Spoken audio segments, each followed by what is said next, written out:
आज हनुमान जयंती निमित्त एक विशेष विचार करण्यासाठी हा ऑडिओ.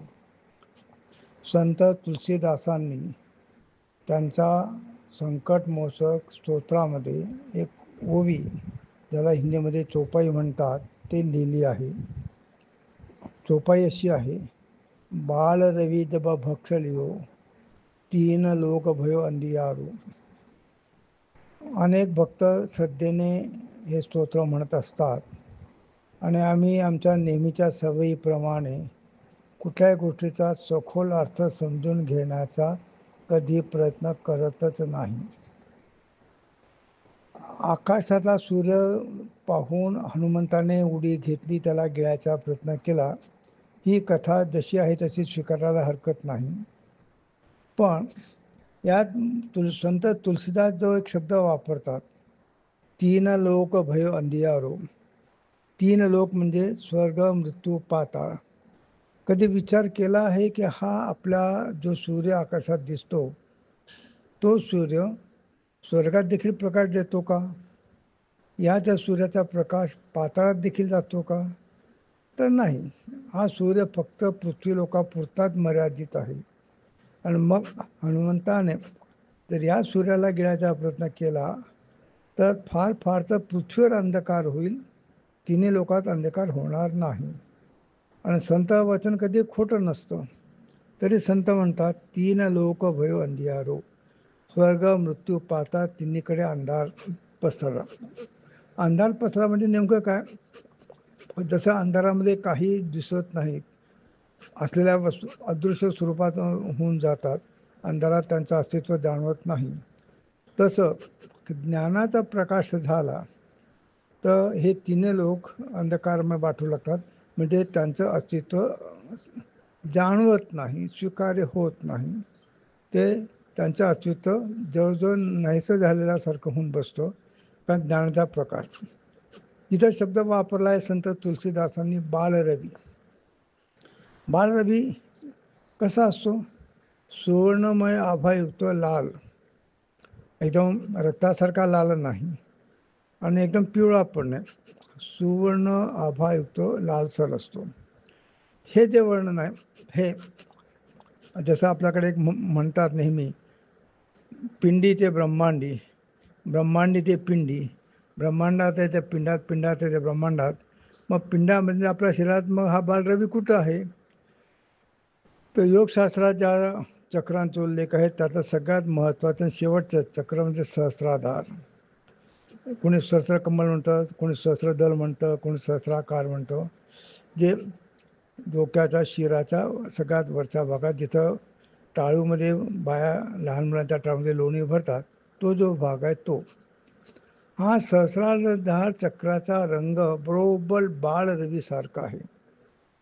आणि ज्यावेळी कोणाचीही साधनेची स्थिती या सहस्राधार चक्रापर्यंत पोहोचते, त्याची चैतन्य शक्ती, त्याची चेतना ऊर्ध्वगामी होऊन तिथपर्यंत पोचते, तर त्याला या तीन स्वर्ग, मृत्यू, पाताळ या तीन लोकांचं अस्तित्व त्याच्यासाठी संपलं, हा तेव्हा विचारतो. आता हेच संत ज्ञानेश्वर माऊली, आपली ज्ञानेश्वर माऊली हरिपाठाच्या पहिल्याच ओळीत म्हणते, देवाचे द्वारी उभा क्षण भरी, तेने मुक्तीचारी साधे येल्या. देवाच्या द्वारी क्षणभर उभं राहिल्याने चारी मुक्ती मिळतात. तुम्ही तर रोज मंदिरात जात असाल, तासनतास पण बसून राहिला तरी मुक्तीचा अनुभव होत नाही. मग संत म्हणतात ते चुकीचं आहे का? नाही, ते काही चुकीचं सांगत नाही. फक्त देवाचं द्वार कोणतं हे समजून घेण्यात आपली गफलत होते, आपण चुकतो.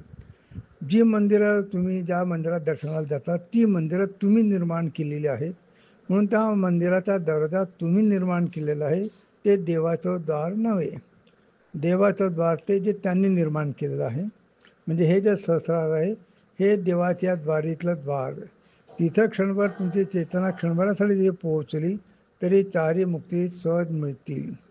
संत मीराबाई तिच्या एका पदामध्ये म्हणते, इस बंगले को 10 दरवाजे, बीच पण का खंबा.